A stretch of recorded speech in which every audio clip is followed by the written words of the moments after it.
نذرانہ پیش کریں الصلاۃ والسلام علیک یا سیدی یا رسول اللہ وعلی آلک و اصحابک یا سیدی یا حبیب اللہ الصلاۃ والسلام علیک یا سیدی یا نبی اللہ وعلی آلک و اصحابک یا سیدی یا خاتم النبیین۔ محبت کے ساتھ آپ نے کلام اعلیٰ حضرت ہے میرے ساتھ مل کے پڑھنا ہے تاکہ محفل کی رونق کو دوبالا کر دیا جائے۔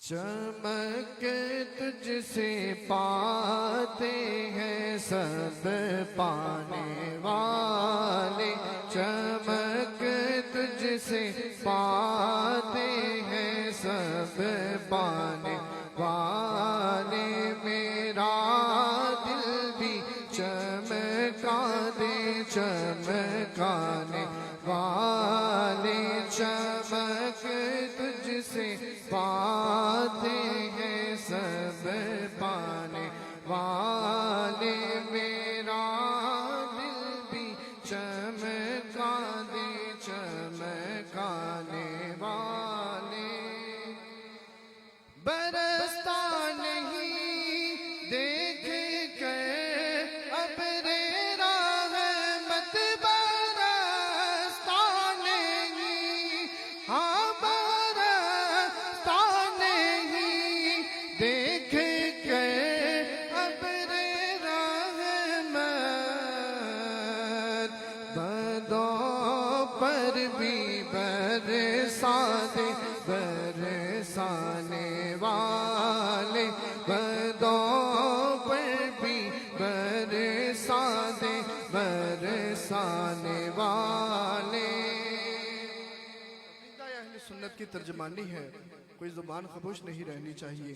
تو زندہ ہے واللہ، تو زندہ ہے واللہ، تو زندہ ہے واللہ، تو زندہ ہے واللہ، پرے خاک ہو جائے جل جانے والے، پرے خاک ہو جائے جل جانے والے۔ آپ ہیں اس دنیا میں یا نہیں ہے، رہے گا یوں ہی ان کا چرچا، رہے گا رہے گا یوں ہی، ہاں رہے گا یوں ہی ان کا چرچا رہے گا، پرے خاک ہو جائے جل جانے والے، پرے خاک ہو جائے جل جانے والے، اور رضا نفس دشمن ہے دم میں نہ آنا، رضا نفس دشمن ہے دم میں نہ آنا، کہاں تم نے دیکھے ہیں چندرانے والے، چمک تجھ سے پاتے ہیں سب پانے والے، میرا دل بھی چمکا دے چمکانے والے۔ جی ماشاءاللہ جی سبحان اللہ۔ اب حافظ وقار یہاں پہ الحمدللہ حفظ کی کلاس جو ہے وہ پڑھائی جاتی ہے، ان کے استاد یہاں پہ ہمارے موجود ہیں حضرت علامہ مولانا حافظ محمد عدنان جلالی صاحب۔ میرے اور آپ کے کریم آقا صلی اللہ علیہ وآلہ وسلم نے ارشاد فرمایا کہ یہ جس شخص نے 40 احادیث مبارک یاد کر لی، جن کو یاد ہو گئیں، وہ خوش نصیب بھی ہے اور وہ جنتی بھی ہے۔ اور آپ دیکھیے کہ لاکھوں کے حساب سے ماشاءاللہ آپ دیکھیے بخاری شریف میں، مسلم شریف میں 4,000 جو ہے وہ احادیث مبارکہ، تو 40 تو اس پر میں جتنے بھی اسٹوڈنٹس ہیں اور ان کے پیرنٹس ہیں ان کو مبارکباد پیش کرتا ہوں، اور یہ ادارے کی محنت، لگن اور کامیابی ہے، انہیں بھی میں مبارکباد پیش کرتا ہوں۔ اور میں گزارش کروں گا جناب حضرت علامہ مولانا حافظ محمد عدنان جلالی صاحب آپ تشریف لائیں، اور یہ مقابلہ ہے۔ نعرہ تکبیر، نعرہ رسالت، نعرہ تحقیق، نعرہ حیدری، نعرہ غوثیہ، عظمت و شان مصطفیٰ۔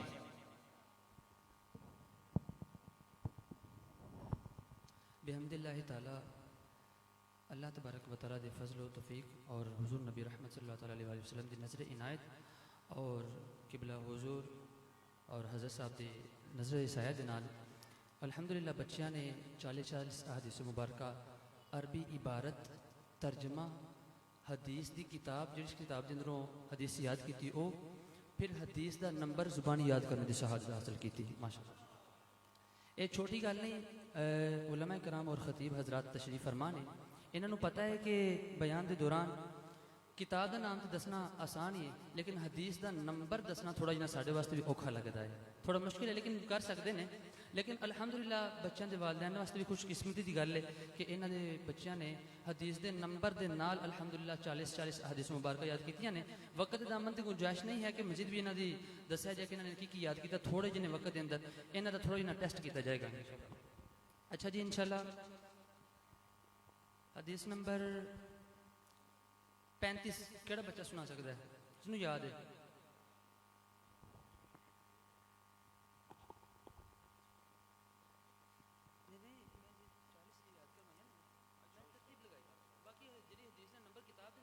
وہ بچے دسن گے انشاءاللہ۔ حدیث نمبر 35 منا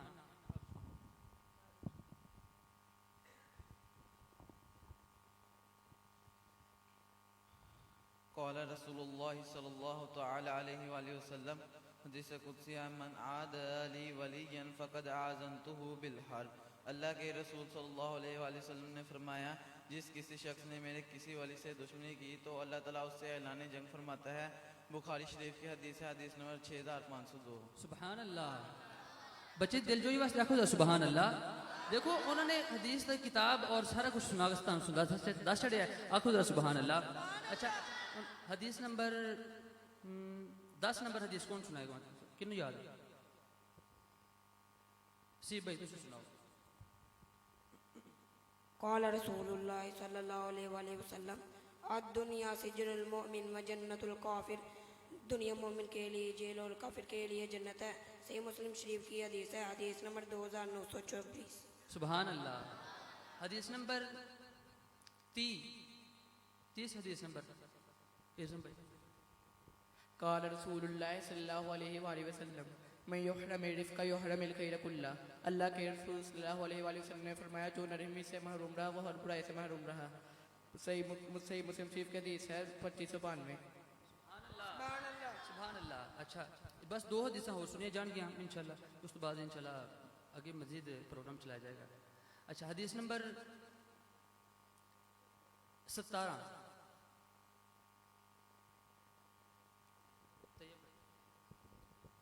قال رسول اللہ صلی اللہ علیہ وآلہ وسلم، لا يدخل الجنة آق ولا کمار ولا منان ولا مدمن خمر۔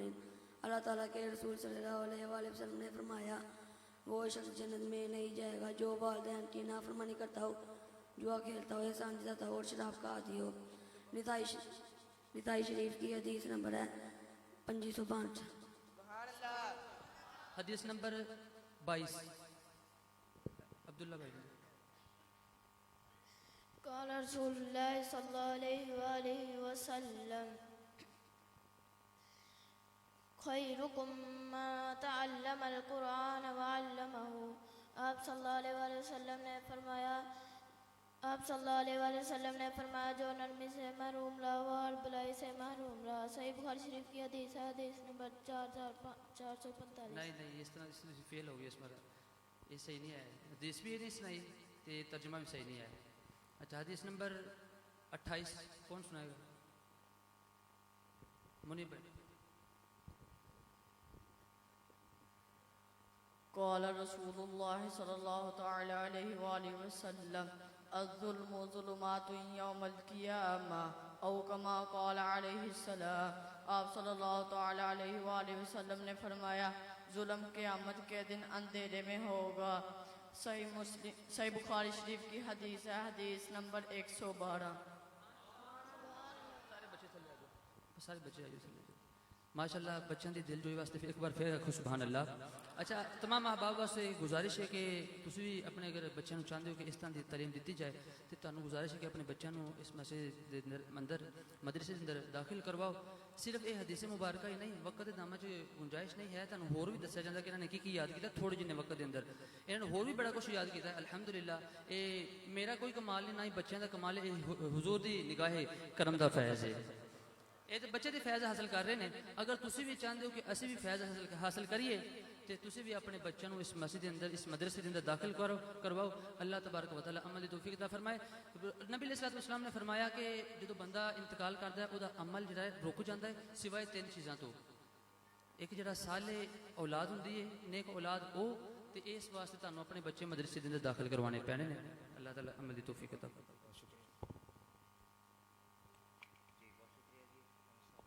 بہت شکریہ. اب حافظ وقار یہ بچے الحمدللہ کا حافظہ ماشاءاللہ بڑا اچھا اور بڑے اچھے انداز سے حضور کے اقوال، افعال اور اعمال آپ تک پہنچا رہے تھے. میں ایک بار پھر اسٹوڈنٹس کو اور پیرنٹس کو مبارکباد پیش کرتا ہوں. اب حافظ وقار اب بلا تاخیر ہم سب خوش نصیب ہیں کہ سرزمین مرید کے میں سرکار نے قدم رنجہ فرمایا. اور آپ یقین کیجئے کہ یہ ایک روحانی شخصیت، عالمی شخصیت اور ایک مشن ہے جس کو لے کے سرکار ہر جگہ پہ ماشاءاللہ تشریف لاتے ہیں. اور بڑا ہے کہ آئیے ویسے یہ تو نے پوچھی ہے، یہ علامہ محمد اقبال رحمت اللہ تو نے پوچھی ہے امامت کی حقیقت مجھ سے، حق تجھے میری طرح صاحب اسرار ہے. یہ ایسی باتیں ہیں جو آپ تک پہنچائی جا رہی ہیں.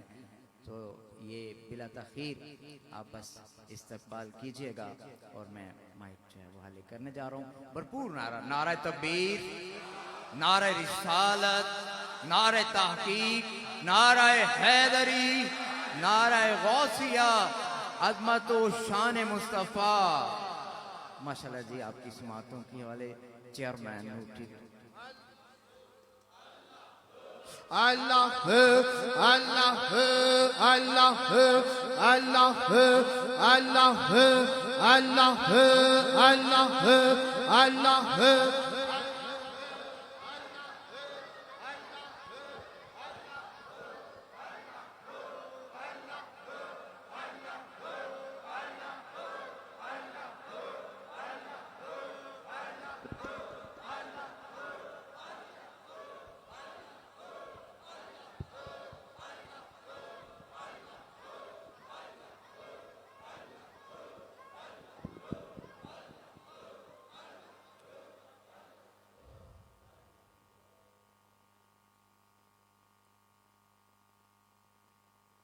بسم اللہ الرحمن الرحیم.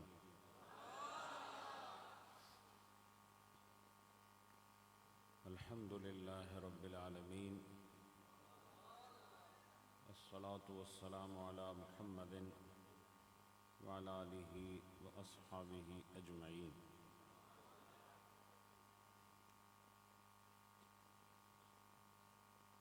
اما بعد، اعوذ باللہ من الشیطان الرجیم، بسم اللہ الرحمن الرحیم.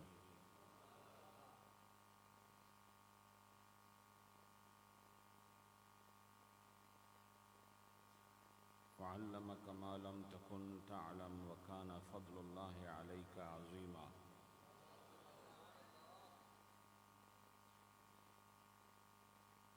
وقال اللہ تعالی وعلم الأسماء كلها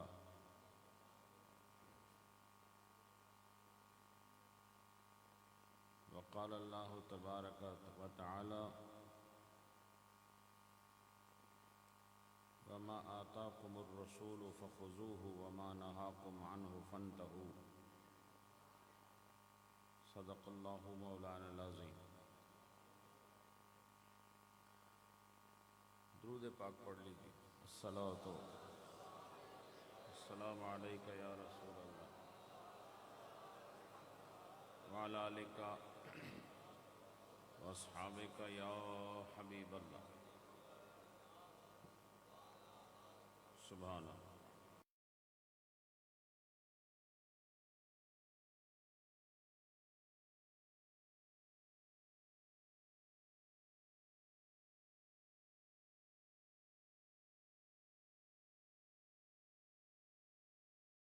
میں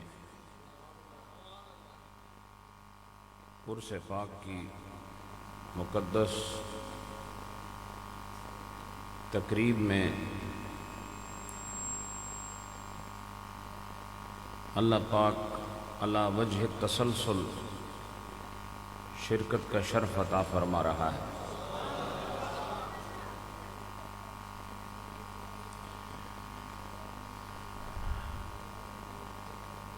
جملہ علماء کرام، خلفائے اعظام وابستہ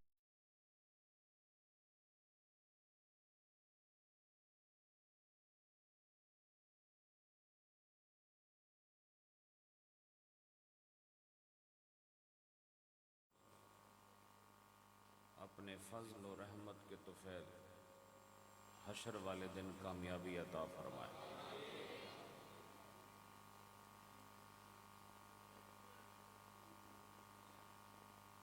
اس مرکز کے ابتدائی ادوار سے لے کے اب تک میں نے اس کے مختلف مرحلے دیکھے۔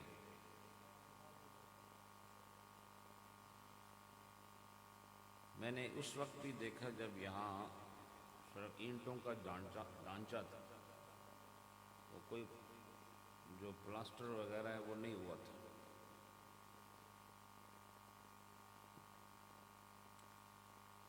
تو تھوڑے پلاسٹر کے اندر اصلی لفظ پلاسٹر ہے، ٹھیک ہے؟ ہاں جی۔ تو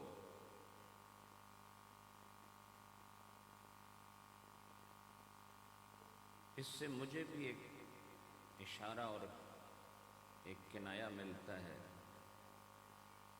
جب وہ منظر دیکھتا ہوں جب یہاں بالکل کچھ نہیں تھا، پھر آہستہ آہستہ اس مسجد نے اپنی صورتیں بدلی اور اس کا ہر سال پچھلے سال سے بہتر ہوتا گیا۔ مومن کو بھی ایسا ہی ہونا چاہیے۔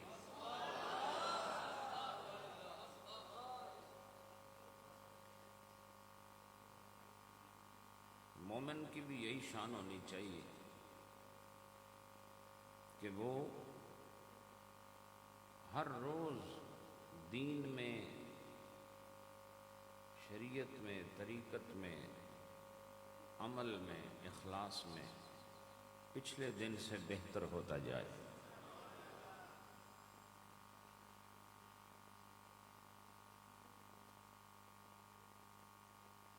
اللہ کا فضل ہے، ہمارے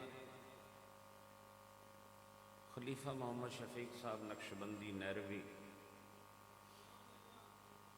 جو حلم اور صبر اور استقامت، شرافت کا ایک خوبصورت مجموعہ ہے۔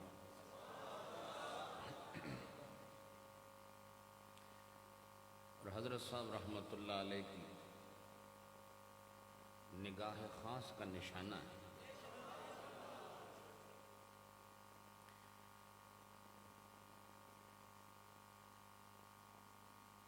جب سے یہ مرکز بنا ہے آستانہ عالیہ نیریہ شریف، مرید کے اس خوبصورت شہر کو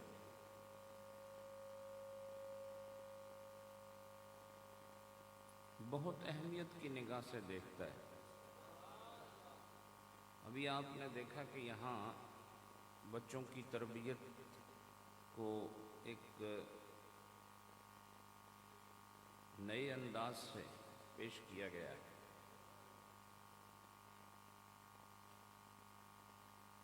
یہ جتنے بچے ہیں یہ سارے ہی کامیاب ہیں، اس میں فیل کوئی بھی نہیں ہے۔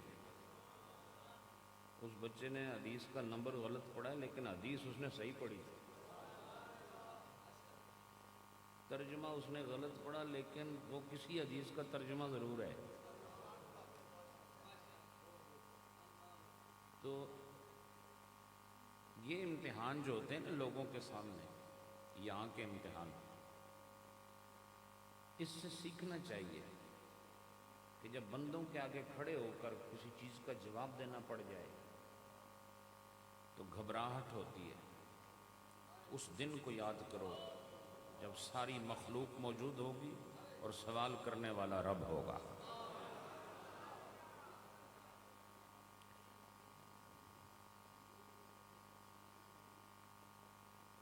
تو یہ جتنی مسجدیں ہیں، مدرسے ہیں، خانقاہیں ہیں، یہ آخرت کی تیاری کے لیے ہی۔ آستانہ پیر بنانے کی فیکٹری نہیں ہے، نہ مرید بنانے کی فیکٹری۔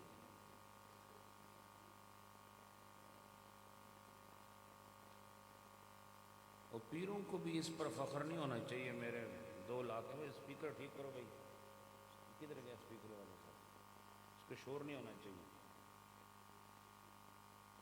پیر صاحب کو یہ فخر نہیں ہونا چاہیے کہ میرے لاکھوں مرید ہیں۔ تو لاکھوں مرید کا آپ نے حساب بھی تو دینا ہے کہ نہیں؟ بڑے آپ منہ کھول کے کہتے ہیں لاکھوں مرید، جس کا ہاتھ تھاما ہے اس کا حساب بھی دینا پڑے گا۔ اس لیے مرید تھوڑے ہون تے پیر واسطے چنگی گل ہے، سمجھ آئی کہ نہیں؟ جے تواڈے پتر 5 ہون تے 5 نہ ہون، تواڈے 20 پتر ہون، تو بتاؤ تواڈا بوجھ ودھیا کہ نہیں؟ تو مرید بھی پتراں دی طرح ہی ہوندا ہے نا۔ اصل میں ہم نے اپنے مریدوں کو کیا دینا ہے، یہ اصل سوال ہے، اور انہوں نے آپ سے کیا حاصل کرنا ہے۔ تو کم از کم ایک آستانے سے وابستگی کے بعد پیر صاحب کو بڑا آسان ہے سند خلافت دے دینا، لیکن اسے جنت کی سند کوئی دے سکتا ہے؟ بولو نا۔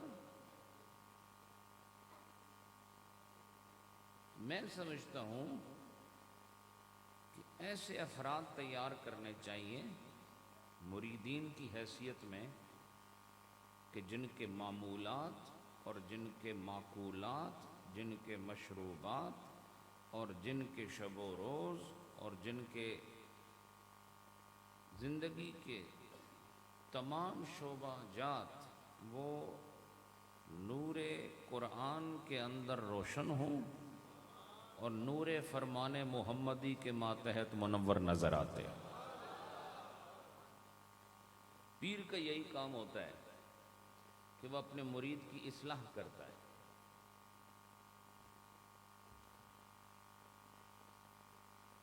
تو آستانے یہ اصل میں دین سیکھنے کے مرکز ہونے چاہیے، سمجھ رہے ہیں آپ؟ آستانہ وہ مرکز ہونا چاہیے جہاں دین سکھایا جائے۔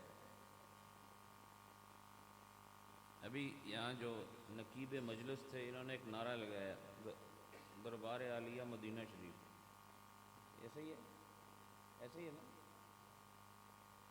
بہت خوبصورت بات تھی۔ تو اگر اس کو دربار عالیہ کی بجائے دربار اعلیٰ کر دیں تو پھر حقیقت کے مطابق ہو جائے، کیونکہ عالی اور چیز ہوتی ہے اور اعلیٰ اور چیز ہوتی ہے۔ جی اعلیٰ وہ ہوتی ہے جو سب سے بلند ہو، تو درباروں میں درباروں میں جو سردار ہے وہ دربار مصطفیٰ کا ہے. تو اس دربار سے یہ تو نہیں تھا کہ حق ہو کی ضربیں کراتے تھے نبی پاک. نبی پاک کا جو پہلا منصب تھا اس کے مطابق آپ نے اللہ کے پیغام کو اپنے مریدوں کو سکھایا. بولو ایسا ہے کہ نہیں؟ جب مرید کو حلال حرام کا نہیں پتا تو پھر اس کی ارادت کا کیا؟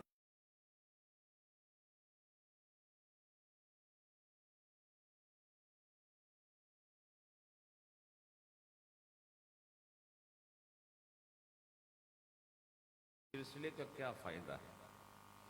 تو دربار چلاؤ اس طرز پر جس طرز پر میرے نبی نے اپنا دربار چلایا ہے. اس سے بہتر نہ کوئی دربار ہے اور نہ اس سے بہتر کسی اور بندے کا معیار ہے. درباروں میں وہ سردار ہے اور ہمارا نبی نبیوں میں بھی سردار ہے. اس لیے وہ طریقہ جہاں رائج ہوگا وہ دربار حشر والے دن. یہاں تو سارے ڈرامے چل جاتے ہیں لیکن حشر والے دن کامیاب وہ ہوگا جس نے اپنی پیری مریدی کو اس طرز پر چلایا جس طرز پر پاک نبی نے اپنے پاک گھرانے اور صحابہ کی تربیت فرمائی. اور آج کل یہ میڈیا کا دور ہے تو میڈیا چونکہ آپ کا تو نہیں ہے، یہ تو جن لوگوں نے بنایا ہے وہی اس کے مالک ہیں. وہ کبھی کبھی آپ کے پورے سلسلے کو بلاک کر دیتے ہیں. ایسا ہی ہے. تو میڈیا کن چیزوں کو پروموٹ کرتا ہے؟ میڈیا کن چیزوں کو آگے بڑھاتا ہے؟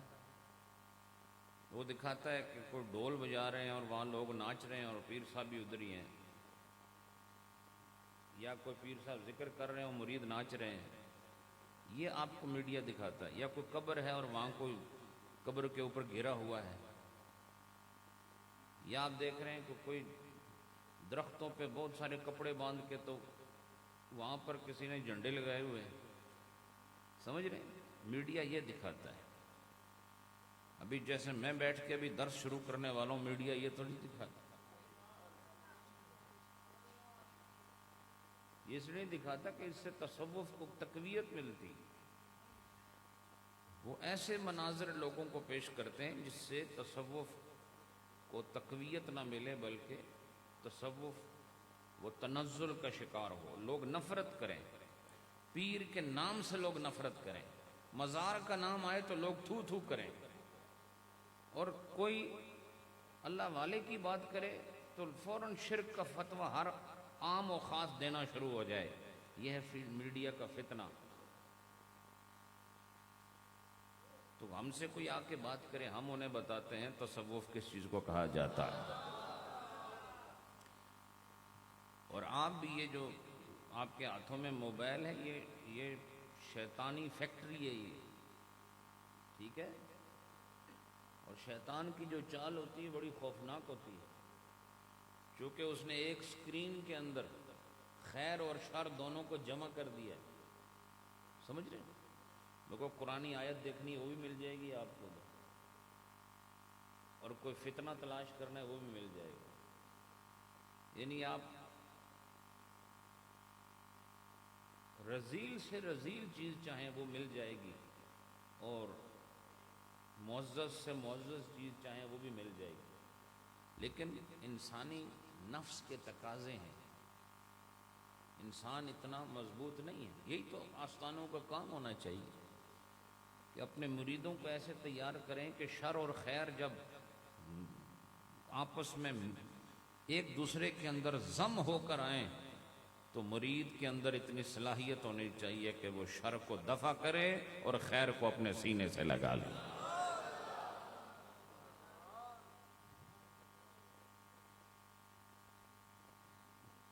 تو یہ جو بچے پڑھ رہے تھے اس تناظر میں نے یہ ساری گفتگو کی ہے کہ بچوں کو 40 حدیثیں یاد کرائی ہیں ان کے استاد محترم نے. یہ استاد کے لیے بھی صدقہ جاریہ ہے اور بچوں کے لیے بھی نجات کا ذریعہ ہے۔ تو ہر آستانے کو چاہیے کہ وہ آستانے کو مدرسہ بنا دے، بس آستانے کو مدرسہ بنا دے، آستانے کو قرآن و حدیث کی تعلیم و تعلم کا مرکز بنا دے، ٹھیک ہے؟ اس میں آپ قرآن کی تعلیم، قرآن کا سیکھنا اور سکھانا اس کو عام کر دیں، تاکہ آستانوں کا وقار دنیا کے سامنے آپ خود ظاہر کر سکیں کہ آستانے وہ نہیں جن سے دین کو نقصان ہوتا ہے، بلکہ آستانے وہ ہیں جن سے دین کو عروج ملتا ہے۔ بہرحال اس مرکز کے لیے دعائیں ہیں، میری بھی، حضرت صاحب کی بھی، اور آپ سب کی بھی۔ اللہ اس مرکز کی جو مرکزیت ہے وہ قائم رکھے، خلیفہ صاحب کو عمر دراز عطا فرمائے۔ حضرات، میں 2-4 باتیں آپ سے مثنوی کے تناظر میں کر رہا ہوں، اور آپ کو اکثر یہ کہتا رہتا ہوں کہ مثنوی سننے کے لیے بہت ہی زیادہ توجہ کی ضرورت ہے۔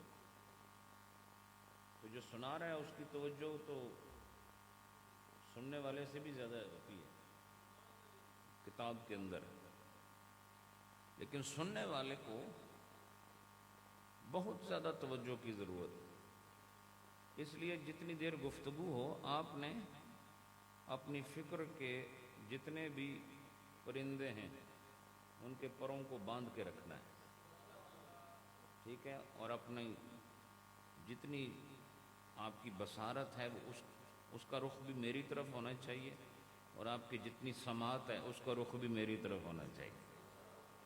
درود شریف پڑھ لیجیے۔ الصلاۃ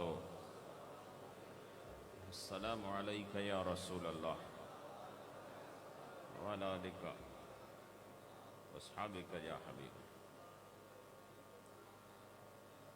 حضرات،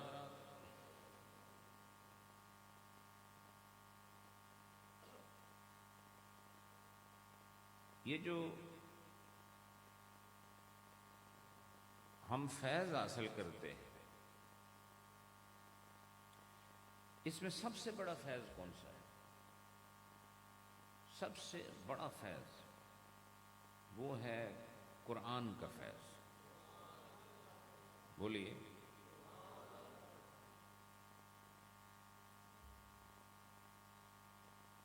اور اس قرآن کے فیوزات میں سے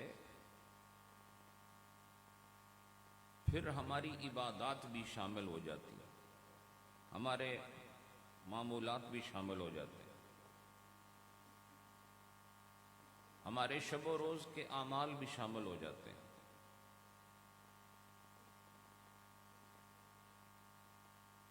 اور ہم خود اپنے تئیں اس فیض کو حاصل نہیں کر سکتے، بلکہ اللہ پاک نے سلسلہ ایسے بنایا کہ اس نے بندوں میں سے اپنے خاص بندوں کو یہ ذمہ داری عطا فرمائی۔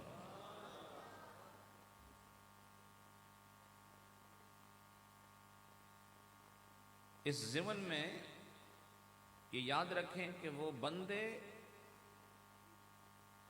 جو بندوں کے لیے رہنما بنتے ہیں، اور وہ بندے جو اللہ کی دیگر بندگی کرنے والوں کے لیے مقتدا کی حیثیت رکھتے ہیں، یہ وہ شخصیات ہیں جنہیں اللہ پاک بندوں کے ذریعے سے کچھ نہیں دیتا، بلکہ خود انہیں سب کچھ عطا فرماتا ہے۔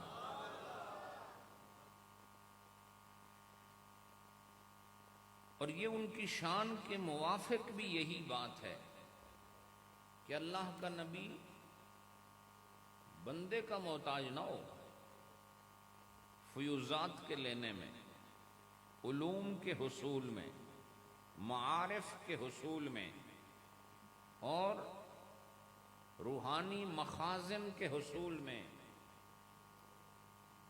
اللہ کے نبی اور اللہ کے رسول وہ دیگر بندوں سے کچھ حاصل نہیں کرتے، سمجھے؟ اللہ پاک نے اپنے محبوب نبی کے لیے کیا فرمایا؟ وَعَلَّمَكَ مَا لَمْ تَكُنْ تَعْلَمْ. میں نے آیت پڑھی خطبے میں. اللہ فرماتا ہے وَعَلَّمَكَ، عَلَّمَكَ، اس نے پڑھایا آپ کو. جی، علامہ کا مطلب کیا ہوتا ہے؟ پڑھانا. علامہ یعلم تعلیماً، تعلیم کا مطلب ہوتا ہے دوسرے کو پڑھانا. ٹھیک ہے، یہ میں اکثر بتاتے رہتا ہوں، یہ غلط العام ہے ہمارے معاشرے میں کہ پڑھنے کو تعلیم کہتے ہیں، حالانکہ تعلیم پڑھنے کو نہیں کہتے، پڑھانے کو کہتے ہیں. سمجھے؟ آپ بتائیں ساڈا پتر تعلیم واسطے گیا ہوا ہے، وہ اصل میں تعلم کے لیے گیا ہوا ہے. تو پڑھنا تعلم ہوتا ہے، پڑھانا تعلیم ہوتا ہے. تو اللہ پاک نے اپنے محبوب کے لیے فرمایا وَعَلَّمَكَ، وہی ہے جس نے آپ کو پڑھایا ہے. وَعَلَّمَكَ، کہیں پر آپ یہ نہیں پڑھیں گے نہ سنیں گے کہ علامہ کا تعلق نبی کے ساتھ ہو اور اس علامہ کا فاعل کوئی بندہ ہو یا کوئی فرشتہ ہو. نہیں سمجھے آپ؟ اس علامہ کا جو فاعل ہوگا وہ صرف اللہ کی ذات ہوگی. کوئی بندہ ایسا نہیں ہو سکتا جو نبی کے لیے معلم بن جائے. نبی کا معلم کون ہے؟ اللہ کی ذات ہے. اور اللہ نے اپنے محبوب نبی کو پڑھایا، اور کیا پڑھایا؟ وَعَلَّمَكَ مَا لَمْ تَكُنْ تَعْلَمْ. اس کا مطلب یہ ہے کہ نبی پاک علیہ الصلوۃ والسلام جو نہیں جانتے تھے، بولو عقیدہ اہل سنت بھی سمجھاتا ہوں آپ. نبی پاک جو کچھ نہیں جانتے تھے وہ سب اللہ نے انہیں پڑھا دیا ہے. اس سے کیا پتہ چلا؟ اس سے پتہ چلا کہ عقیدہ اہل سنت یہ ہے کہ نبی کی جو علمی حیثیت ہے وہ بذات ہی نہیں ہے بلکہ بغیر ہی ہے. اس کا مطلب کیا ہے؟ اس کا مطلب یہ ہے کہ نبی پاک کے پاس جتنا بھی علم ہے وہ اپنی ذات سے ان کو حاصل نہیں ہوا بلکہ رب کی ذات سے حاصل ہوا ہے. اب فرق پتہ چل گیا آپ کو کہ رب میں اور رسول میں فرق یہ ہوتا ہے کہ رب جب اپنے علم کا اظہار کرتا ہے تو کوئی ایسا نہیں جو رب کو علم سکھاتا ہو. وہ رب ہوتا ہے جس کا علم ذاتی ہوتا ہے، اور وہ رسول ہوتا ہے جس کا علم عطائی ہوتا ہے. بات سمجھے آپ؟ تو اب اشکال ختم ہو گیا کہ جب ہم نبی کے لیے اس بات علم غیب کرتے ہیں یا اس بات علم شہود کرتے ہیں یا اس بات علم دنیا و ما فیہا کرتے ہیں یا اس بات علم ما ورا کرتے ہیں، ان سب کے پیچھے یہی آیت دلیل ہے وَعَلَّمَكَ. جب پڑھانے والا خدا ہے اور پڑھنے والا مصطفیٰ ہے تو کون مائی کا لال ہے جو علم مصطفیٰ کی وسعتوں کو ناپ سکے؟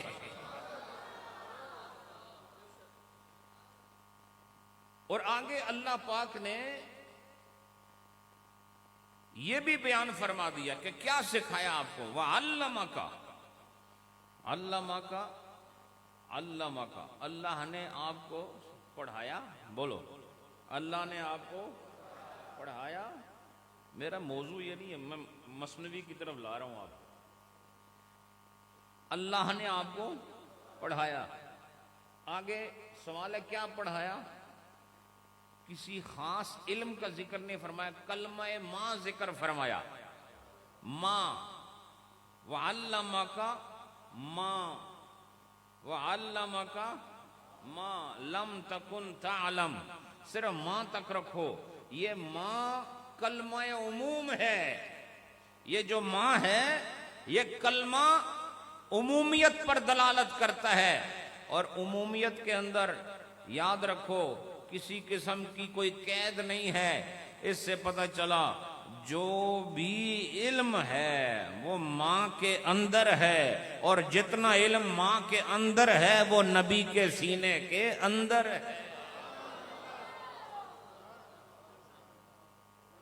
بھئی میں آپ کو لیلا مجنوں کا قصہ تو نہیں سنا رہا ہوں، میں آپ کو دلیل کے ساتھ بات پیش کر رہا ہوں۔ اب یہ جو صرف نحو پڑھی جاتی ہے، صرفی نحوی بننے کے لیے نہیں پڑھی جاتی، قرآن کے علوم اور حدیث کے علوم کی تفہیم و تفہم کے لیے پڑھی جاتی ہے۔ یہ سارے علوم معاون ہیں قرآن کو سمجھنے کے لیے، لہذا اب جسے نحو آتی ہے وہ جانتا ہے کہ ماں کا اطلاق کس چیز پر ہوتا ہے، اور اس میں کوئی خاص چیز نہیں ہے، اور علم مصطفیٰ کو اگر مقید کرو گے تو اس کے لیے کوئی مخصص کی ضرورت ہے، اور ہمیں کوئی ایسی مخصص نظر نہیں آتی جس سے علم مصطفیٰ کو مقید کیا جائے۔ جب یہ مقید نہیں تو پھر کیا ہے؟ یہ مطلق ہے، تو کہہ دینا چاہیے وَعَلَّمَكَ مَا لَمْ تَكُنْ تَعْلَمْ، اے نبی ہم نے آپ کو علم مطلق عطا فرمایا۔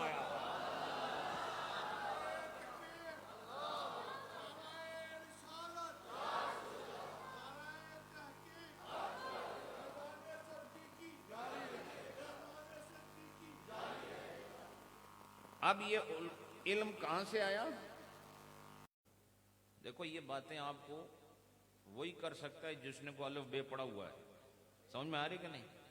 اب سنی ہونے کا مطلب یہ نہیں کہ آپ جو ہے وہ صرف وہ نعرے ہی لگاتے رہے۔ ما لم تکن تعلم، ایسا وقت آتا ہے کہ جس میں علم نہیں ہوتا، اور یہی نبی کو خدا سے جدا کرتا ہے۔ اللہ پر کوئی ایسا لمحہ نہیں کہ جب اس کے پاس علم نہ ہو، لیکن نبی پر لمحہ ہوتا ہے جب علم نہیں ہوتا۔ یہ ثابت کرتا ہے خدا اور ہے، نبی اور ہے۔ تو ہم پر شرک کا فتویٰ لگانے والوں، ہم تمہیں عقیدے کا مسئلہ سمجھاتے ہیں، کہتے ہیں یہ خدا کے ساتھ ملا دیتے ہیں۔ میں ایک سنی پیر ہوں نا، ہاں بریلوی پیر ہوں نا، اور ابرل قسم کا بریلوی پیر ہوں، اور میں یہ بتانا چاہتا ہوں انشاءاللہ ہمارے عقائد حق کا اہل سنت و جماعت یہ ادھار لیے ہوئے عقائد نہیں، الحمدللہ ہر عقیدے کے پیچھے انشاءاللہ آپ کو قرآن کی آیت بھی پیش کریں گے، نبی کا فرمان بھی پیش کریں گے۔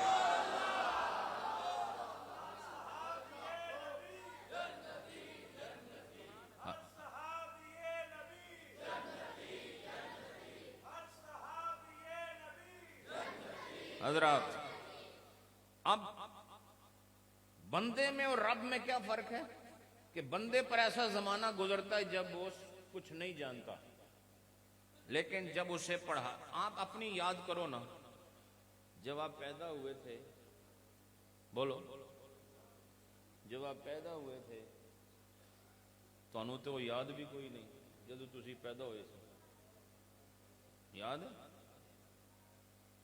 کہ تواڈے کان چ کسے اذان آکھی سی ہے جی؟ تواڈی خاموشی تے لگدے کسے نہیں آکھی، بول دے کوئی نہیں، بولو نا، ہاں پتہ چلے آپ ادھر موجود ہیں۔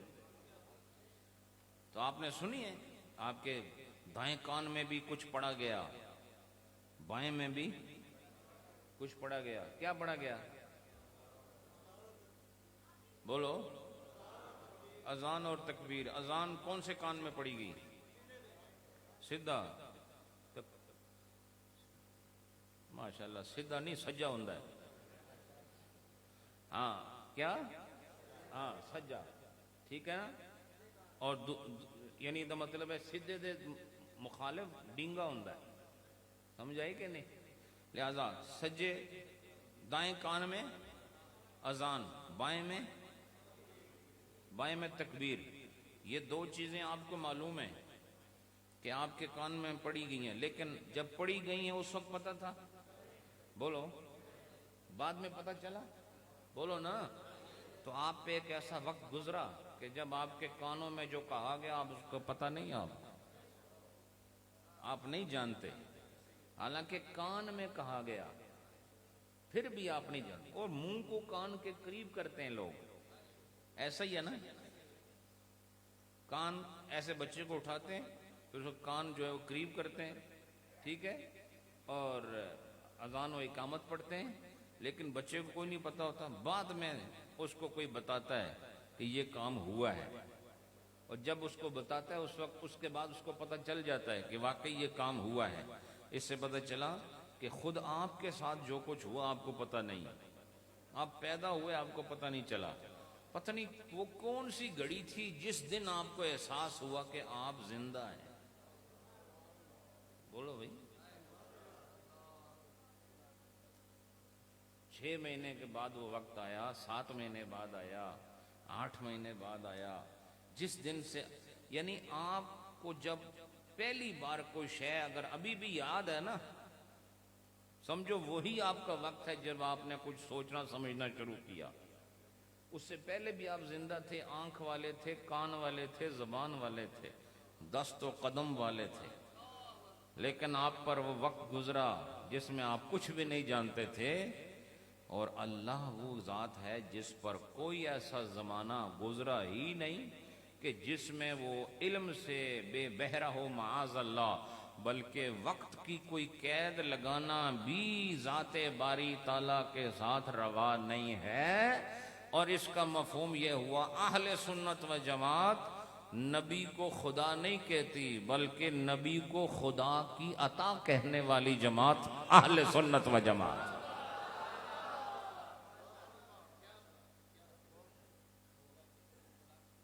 اللہ پاک نے عام انسانوں کے لیے بھی فرمایا حل اتی علی الانسان حین من الدہر لم یکن شیئا مذکورا، کہ کیا انسان پر ایسا وقت نہیں گزرا جب وہ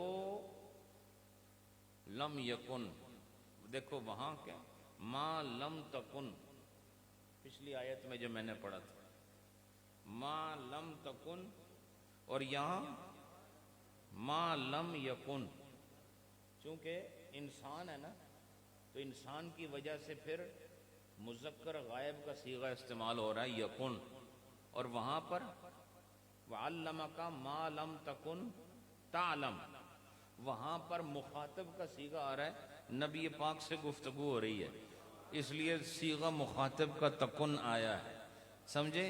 اور یہاں انسان کے لیے بھی کیا آیا ما لم یکن، اور نبی کے لیے ہے ما لم تکن۔ اب بولو عبارت ایک ہی طرز کی ہے کہ نہیں؟ بولو سارے بولو بھئی، آپ کو سمجھا رہا ہوں، غور کرو اس پر۔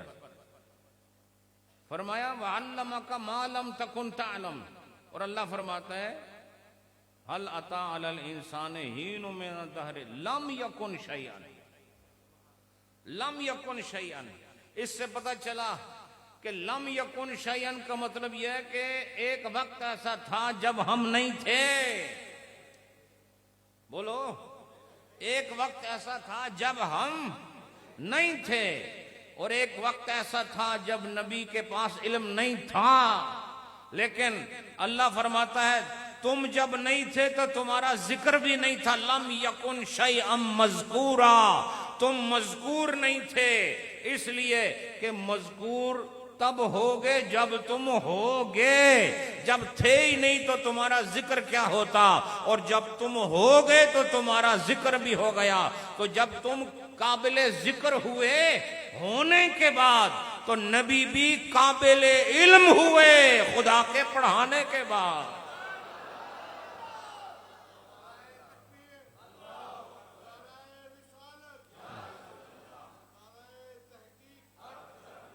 تو پتہ چلا خدا اور بندے میں فرق ہوتا ہے، تو کہاں خدا کی ذات اور کہاں مخلوق، جس کو آپ مخلوق کہہ دیں بس پھر اس کا سمجھو کہ خدا کے ساتھ کوئی مقابلہ نہیں ہو سکتا، اور بولو خدا کے سوا جو بھی ہے وہ مخلوق ہے کہ نہیں، جو یعنی ما سوا اللہ، جو بھی خلق او خلق، جو بھی ہے یہ سب جو اللہ نے پیدا کیا ہے، جب ہم اس کو مخلوق کہہ دیں تو پھر اس کے اور رب کے درمیان کوئی مقابلہ نہیں ہو سکتا۔ تو اب پتہ چلا کہ نبی پاک جو معلومات کا خزانہ رکھتے ہیں اس کا سبب ان کی اپنی ذات نہیں بلکہ رب کی ذات ہے. یہ عقیدہ اہل سنت ہے. اور اس کو اسی طرح بیان کیا کریں کہ کوئی کہ آپ کہتے ہیں نبی کے پاس غیب کا علم ہے، تو ہم کہتے ہیں نبی پاک کے پاس جو غیب کا علم ہے تو یہ ان کا ذاتی تو نہیں ہے نا، اللہ نے عطا فرمایا نا. اور عطا کتنا فرمایا ہے؟ ما لم تکن تعلم، جو نہیں جانتے تھے. اب جو نہیں جانتے تھے وہ اس میں سب شامل ہے. نہیں سمجھے؟ جو نہیں جانتے تھے، بولو، اس میں ارضی، سماوی، آبی، خاکی سارے علوم بیچ میں شامل ہیں. ما فوق السما جو ہیں وہ بھی شامل ہیں. بھئی جو نہیں جانتے تھے، تو ہم نے جو ایک صرفی نحوی حیثیت میں رہ کر جو معنی اخذ کیا ہے وہ یہی بنتا ہے کہ جو کچھ نبی نہیں جانتے تھے وہ سب کچھ اللہ نے پڑھا دیا. اب اگر اس ماں کی تشریح کوئی اور ہے تو وہ پھر اللہ بہتر جانتا ہے کہ وہ خود اپنے کلام کا متکلم ہے، اور اپنے کلام کی مراد اس سے بہتر کوئی نہیں بتا سکتا. وہ حشر کے دن بتا دے گا کہ اس ماں سے میں نے کیا مراد لیا تھا. لیکن یہاں جو ہمیں پڑھایا گیا موقوفن علیہ کے اندر جو چیزیں قرآن و حدیث سمجھنے کے لیے جو علوم و فنون پہلے پڑھائے جاتے ہیں، اس تناظر میں یہ فقیر بات کر رہا ہے کہ ما لم تکن تعلم میں آسمان بھی ہے، زمین بھی ہے، سمندر بھی ہے، سدرہ بھی ہے، اور ما وراء سدرہ بھی ہے، شرق و غرب بھی ہے، شمال و جنوب بھی ہے، خلق بھی ہے، خالق بھی ہے. جو کچھ معلومات کے قبیلے سے ہے وہ سب خدا نے نبی کے حوالے کر دیا.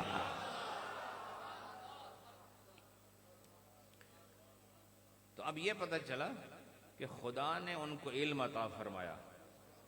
بولو، علمہ کا ما لم تکن تعلم. اس سے پتہ چلا اللہ نے انہیں علم دیا. بولو. اچھا میرے کو ایک گل اور بھی ہضم نہیں ہوندی. اوکے کہ رب دا محبوب ہوئے کون؟ محبوب بھی ہوئے تو سارے نبیاں تو اتے ہوئے، اچا ہوئے ہیں جی. تے اللہ انہوں علم دے وے تو محبوب بھی ہوئے. تو تسی دسو مینوں علم پھر اس شان دا ہونا چاہیے کہ نہیں جس شان دا وہ محبوب ہے؟ اب میرے اور آپ کے پاس جو علم ہے، ہم تھوڑا سا کتابیں پڑھنی ہیں 2-4 تو ہم فر باتیں کرتے رہتے ہیں. بولو نا، یہ 2-4 کتابیں پڑھی ہیں اور آپ ان کے علم کا اندازہ یہ کریں کہ ان کی باتوں کو پڑھنے پڑھانے کے لیے 10 سال پڑھنا پڑتا ہے. ان کی باتوں کو پڑھنے پڑھانے کے لیے تو خود ان کا مقام کیا ہوگا. یہ سارے علوم و فنون ہم اس لیے پڑھتے ہیں کہ نبی کا قول سمجھ جائے، نبی کا فرمان ہمیں سمجھ آ جائے، اور نبی کے فرمان سے استنباط مسائل کر سکیں، اور قرآن کے ذریعے سے ہم عقائد اور اعمال کا استنباط کر سکیں کہ عقیدہ کیا ہے، مسئلہ کیا ہے، حرام کیا ہے، حلال کیا ہے، فرض کیا ہے، واجب کیا ہے، سنت کیا ہے، مستحب کیا ہے، مباح کیا ہے، مکروہ کیا ہے، مکروہ تحریمی کیا ہے، اور حرام کیا ہے. یہ سب چیزیں یہ علوم پڑھتے ہیں ہم قول نبی سے مسئلہ سمجھنے کے لیے. تو غور کر لو کہ نبی کی ایک بات کو سمجھنے کے لیے 10 سال کا کورس کرنا پڑتا ہے. تو اس سے اندازہ کر لو کہ علوم مصطفیٰ کی وسعت کا کیا عالم ہوگا.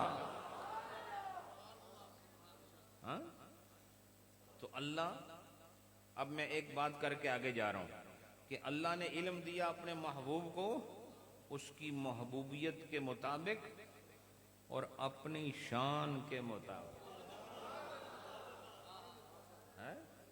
تاکہ محبوب کے اندر سے اس کی شان ظاہر ہو جائے.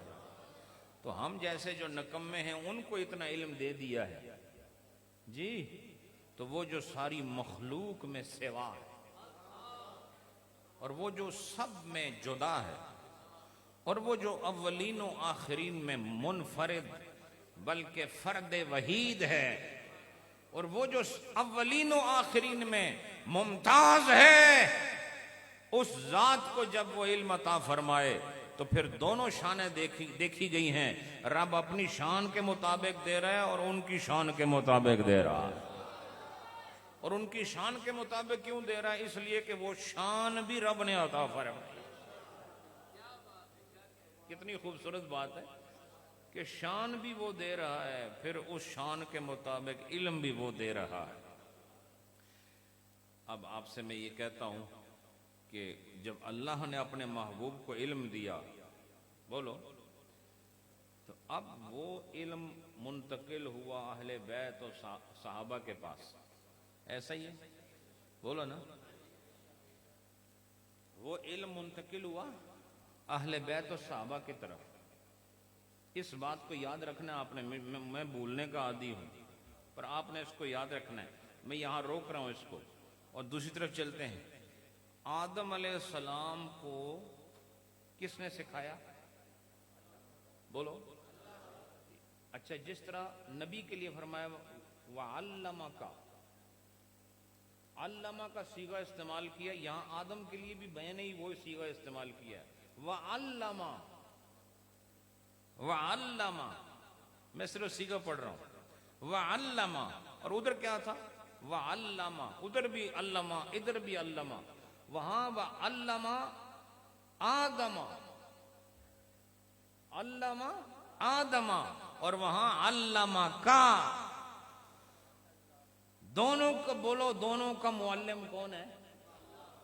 اب میں آپ کو سمجھاتا ہوں کہ جس کا معلم خدا ہو، خدا شان کے مطابق دے تو پھر ان کی شان کیا ہو جاتی ہے؟ ان کی شان کیا ہو جاتی ہے؟ اللہ پاک نے آدم علیہ السلام کو علم عطا فرمایا. اچھا، فرشتوں نے کیا کہا؟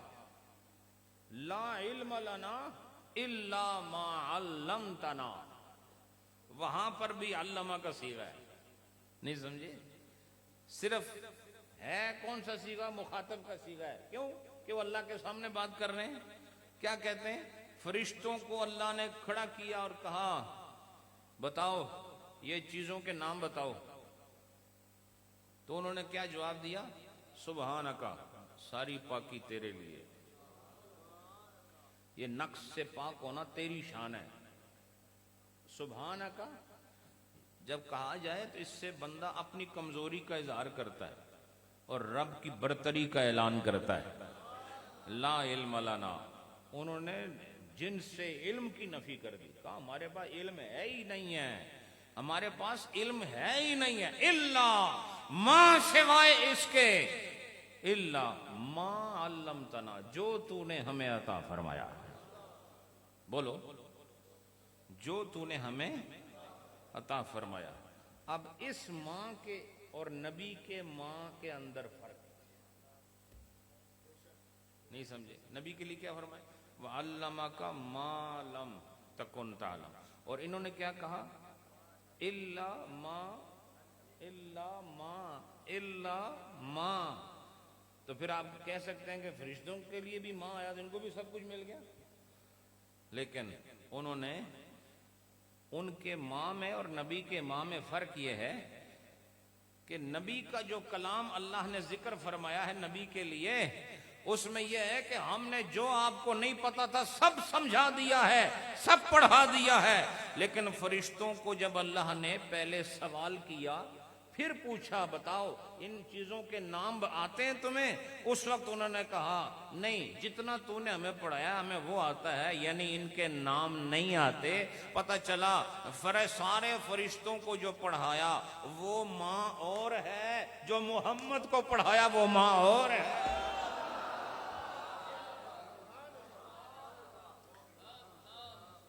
یہاں مخصص آ گیا. بولو، یہاں مخصص آ گیا. وہ کیا کہ انہوں نے خود اظہار عجز کر دیا، انہوں نے خود اقرار کر لیا کہ ان چیزوں کے ہمیں نام نہیں آتے. تو جب نام نہیں آتے تو پتہ چلا ماں کے عموم میں یہ نام داخل نہیں تھے، اور اللہ نے ان کو جو علم دیا ان کو پتا ہوگا.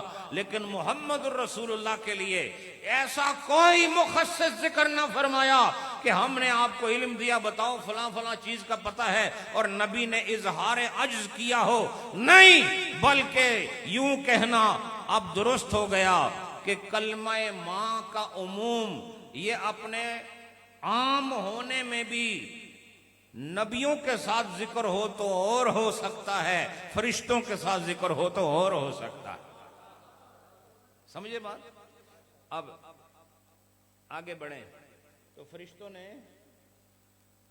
نے اللہ سے کیا کہا؟ ہمیں یہ نام نہیں آتے.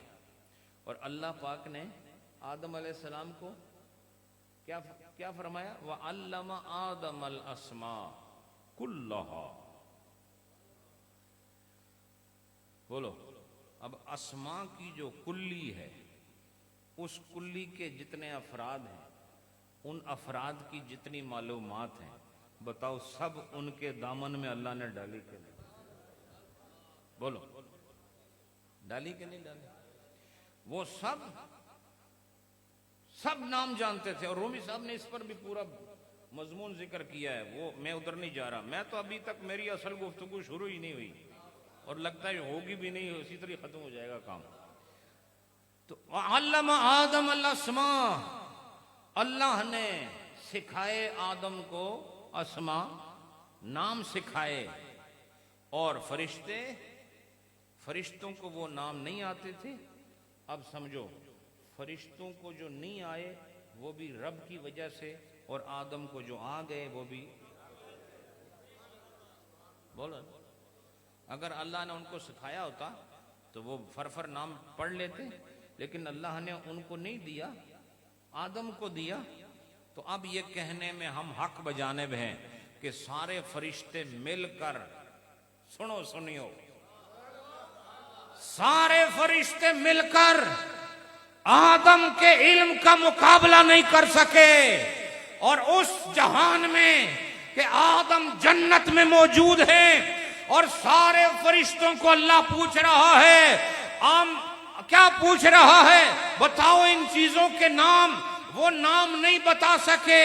اور اس کے بعد حضرت آدم نے اللہ کے حکم کی تابعداری میں جب اللہ نے ارشاد فرمایا انبئہم باسمائہم، فرمایا یہ سارے نام ان کو بھی بتا دے، تو کہہ دینا چاہیے رب کے حضور میں آدم علیہ السلام فرشتوں کے استاد بن کر ابھرے. رب کے سامنے آدم نے فرشتوں کو پڑھایا. بولو بھائی، ہن میری گل سنو تسی، مزے دی گل ہن شروع ہوئی. فرشتوں نو کس پڑھایا سی؟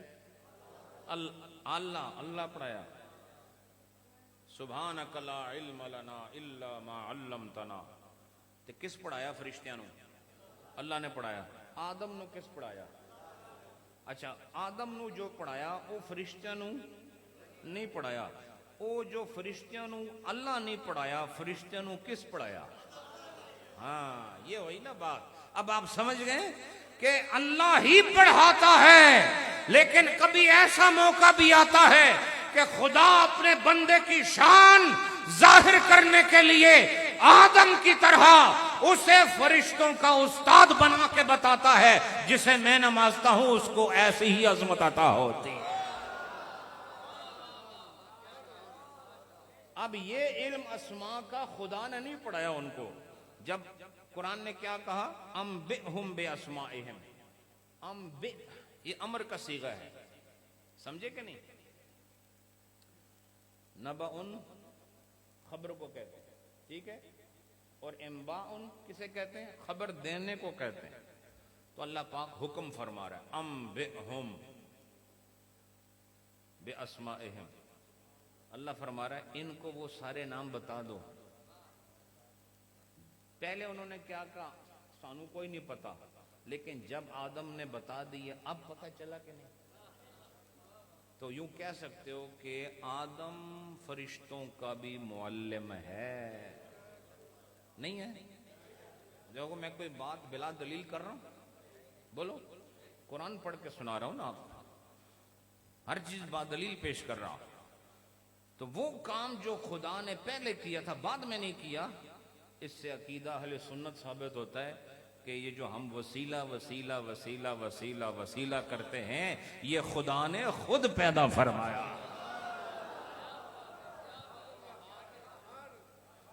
اللہ نے خود پیدا فرمایا ہے، وہ نام آدم کو سکھائے اور فرشتوں کو نہ سکھائے، اور پھر آدم کے وسیلے سے فرشتوں کو وہ نام سکھا دیے۔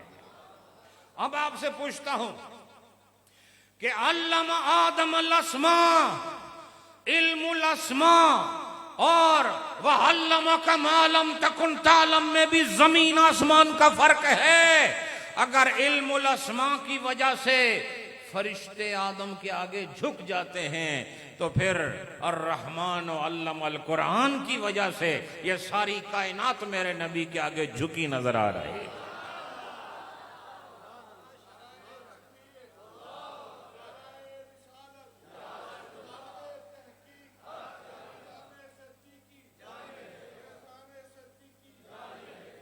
اب اس کو مثنوی کی طرف لے چلتے ہیں، اور یہ نسبت اور وسیلہ اور یہ کہ حقیقت اور لذاتی ہی جتنے فیوزات ہیں وہ کس کے ساتھ متعلق ہیں یہ ثابت ہو جائے گا ابھی۔ اب بتاؤ مجھے کہ جو علم اللہ نے فرشتوں کو دیا تھا وہ علم تھا کس کا؟ اللہ کا۔ بولو سارے، بولو بھی سارے بولو۔ تھکا ہوا میں ہوں، میں کراچی سے آیا، وہاں پہ بھی میں کو سویا نہیں رہا۔ 5 دن جو میں نے وہاں دوڑ لگائی ہے آپ سوچ بھی نہیں سکتے۔ دن رات جو میں نے، کل رات ایک اجتماع تھا، پتہ نہیں کتنے ہزار لوگ تھے، راتوں رات، پھر 4.5 گھنٹے کا، پھر وہاں سے سفر، پھر کراچی، پھر پرواز لے کر یہاں لاہور پہنچے، اور لاہور میں آ کے کم اور شروع ہو گیا ادھر جی۔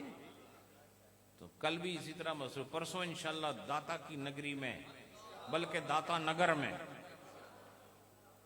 حضور داتا علی حجویری ان کے قدموں میں بیٹھ کر انشاءاللہ میں درس مثنوی دوں گا۔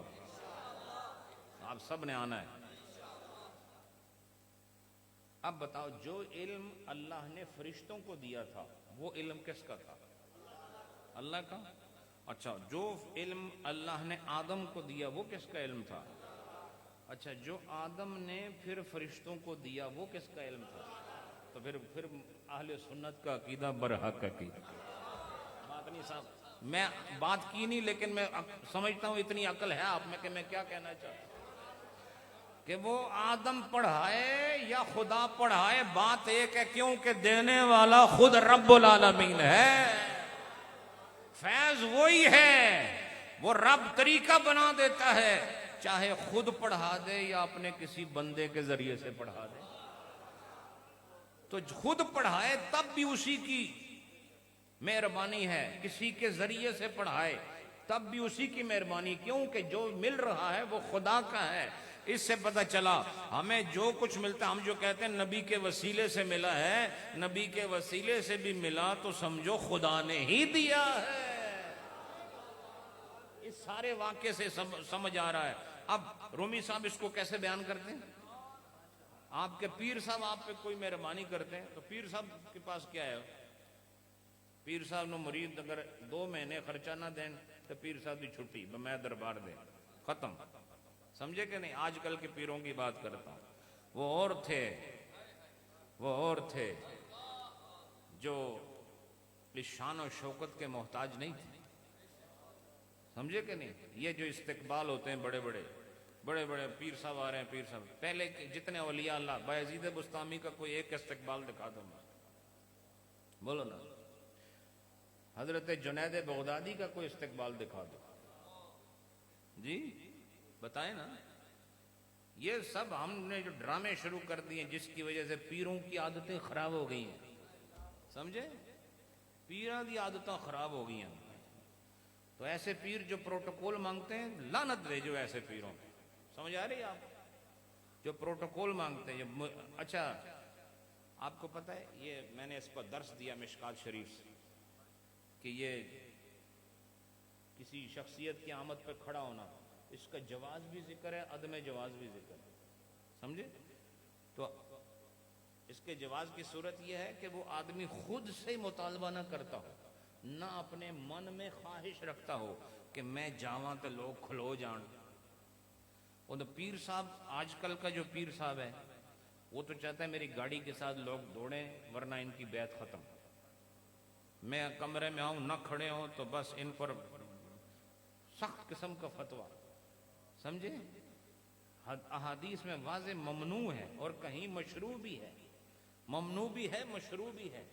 ممنوع آج کل کے پیروں کو دیکھو تو ان پر ممنوع ہونے کا فتویٰ لگتا ہے کہ ایسے لوگوں کے لیے نہیں کھڑا ہونا چاہیے جو اپنے من میں یہ تقاضا کریں کہ میں میں جا رہا ہوں تو اے لوگ کھڑے ہو رہے ہیں۔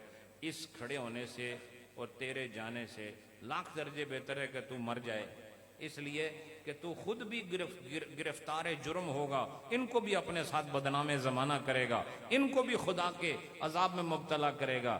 لہذا پیری مریدی کا صرف نام رہ گیا، نام، سمجھ رہے ہیں آپ؟ نام رہ گیا صرف۔ تو میں یہ عرض کر رہا تھا کہ آدم علیہ السلام کو اللہ پاک نے نام سکھائے، بولو کیا سکھائے؟ نام سکھائے۔ تو رومی صاحب فرماتے ہیں کہ وہ سارے نام پھر آدم سے دوسروں نے حاصل کیے۔ بولو پہلے کس کو سکھائے؟ آدم کو سکھائے، پھر وہ سارے نام آدم سے دوسروں نے سیکھے۔ اس کا مطلب کیا ہوا؟ فرمایا آدم سے ملے نام یا آدم کو رب سے ملے اور آدم سے فرشتوں کو نام ملے، فیض ایک ہی ہے۔ بولو کیا ہے؟ فیض ایک ہی ہے، فیض ایک ہی ہے۔ وہ کیا؟ وہ ہے اللہ کا علم۔ اچھا چلو مجھے ایک بات بتاؤ، ابھی آپ کو علم ہے کہ آج کون سا دن ہے؟ بولو سارے بولو، اسٹیج والے بھی بولو، آج جمعرات ہے۔ یہ آپ کو علم ہے نا؟ یہ بھی علم ہے کہ نہیں کہ آج جمعرات ہے؟ اتنے عالم تو تسی سارے ہی ہو ہیں جی کہ آج کیا ہے؟ جمعرات۔ اب بولو یہ تمہارا علم ہے کہ یہ بھی خدا کا علم ہے؟ ہاں یہ بھی اللہ کا علم ہے۔ تمہیں کیا پتا جمعرات کس بلانو کے اندر؟ آپ کو کیا پتا جمعرات کیا ہوتی ہے؟ اس کو جمعرات کہنا یہ کہاں سے آیا؟ اور رات کو رات کہنا یہ کہاں سے آ گیا بھائی؟ بولو۔ اور کل کون سا دن ہے؟ واہ واہ، تو آپ کو پتہ ہے، کیا پتہ ہے کہ کل کون سا دن ہے؟ یہ بھی علم ہے نا؟ بولو۔ اچھا زبان پہ اگر نمک رکھیں تو زبان کو مرچی لگے گی یا ترشی محسوس ہوگی؟ بولو۔ کھٹا لگے گا۔ اگر مرچ رکھیں تو جلن محسوس ہوگی۔